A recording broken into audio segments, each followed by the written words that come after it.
Amici di Onda TV e Bella Sicilia, guardate dove siamo oggi. Ci troviamo in un bellissimo borgo siciliano, siamo in provincia di Messina, esattamente ci troviamo a Ficarra. E oggi in compagnia di Stefania Bonifacio, ma anche in compagnia di due cugini illustri. Ecco, chi abbiamo qui accanto, Stefania? Abbiamo qui accanto Lucio Piccolo e Giuseppe Tomasi di Lampedusa. Noi oggi vogliamo parlare in particolar modo dell'autore del romanzo Il Gattopardo, perché questo celebre scrittore, diventato celebre dopo la morte, quindi postumo, ha dei legami particolari con questo paese e questi legami li ritroviamo nel romanzo. Quindi seguiteci per poter scoprire qualcosa, ecco, di nuovo, o forse diciamo di già saputo, ma nei particolari e nell'approfondimento. Seguiteci in questo viaggio, parleremo anche di gastronomia perché gusteremo qualche pietanza tipica di questo luogo e ci farà compagnia anche chi? Ma ci fa compagnia Nuvola!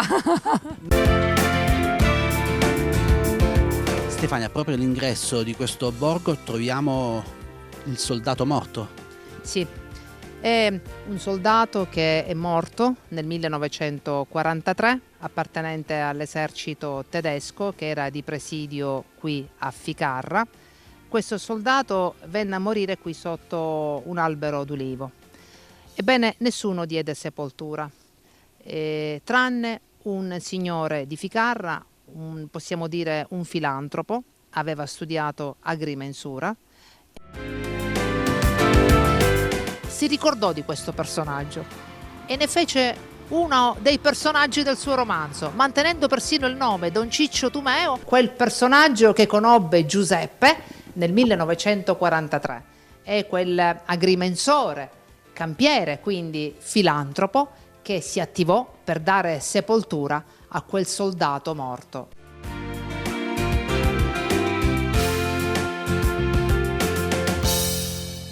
Stefania, siamo arrivati alla Casa della Memoria, eccola qui davanti a noi. Eh sì, è questo palazzo dell'Ottocento che per circa 3 mesi, nell'estate del 43, ha ospitato l'autore del celebre romanzo Il Gattopardo, Giuseppe Tomasi di Lampedusa. Finalmente siamo qui e questa Casa della Memoria dal 4 aprile, o meglio diciamo il 4 aprile, sono così iniziati i lavori di ristrutturazione, o meglio di allestimento, per cercare di recuperare quello che è appartenuto allo scrittore o quello che si presume sia appartenuto allo scrittore.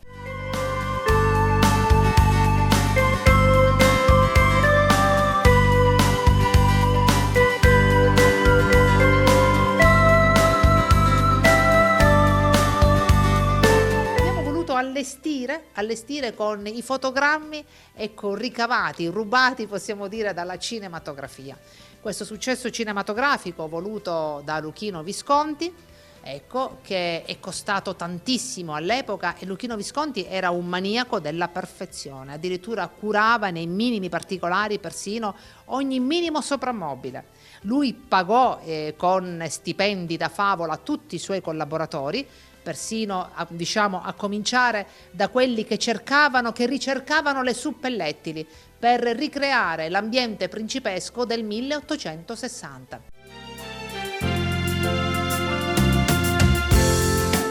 Apriamo la porta e entriamo nella Casa della Memoria. Pronto? Sono Lampedusa.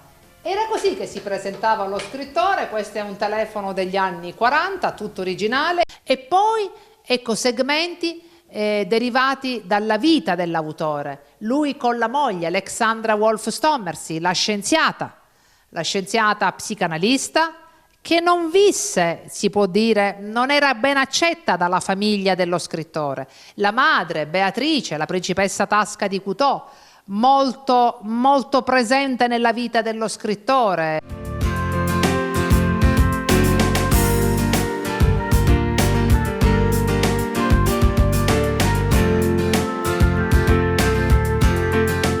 Stiamo entrando in una stanza dove è stata così, depositata, o meglio, dove è esposta parte della camera da letto dello scrittore. Vediamo anche quello che si presume sia stato il nécessaire, persino con la polvere dell'epoca, ecco, perché anche se lo si vedeva un po' in maniera trasandata, Giuseppe Tomasi era un uomo che d'estate andava col cappotto, con le tasche sformate dai libri. Era pur sempre un uomo che magari amava certamente la pulizia, l'ordine, insomma questi sono, ecco, gli accessori che si utilizzavano negli anni 40. E poi, questa è la parte moderna, chi volesse alloggiare una notte nella casa museo c'è la possibilità di alloggiare in questa camera da letto che pur sempre in stile moderno è la camera da letto che io qui ho trovato degli antichi proprietari, signori Gullà. Ecco, io l'ho lasciata così, non ho cambiato nulla. Ecco, chi volesse alloggiare in questa camera da letto pur sempre moderna ma in questa struttura storica può alloggiare qui. Si dorme bene, ci si sveglia benissimo. I rintocchi della campana del paese segnano il tempo, insomma, roba d'altri tempi.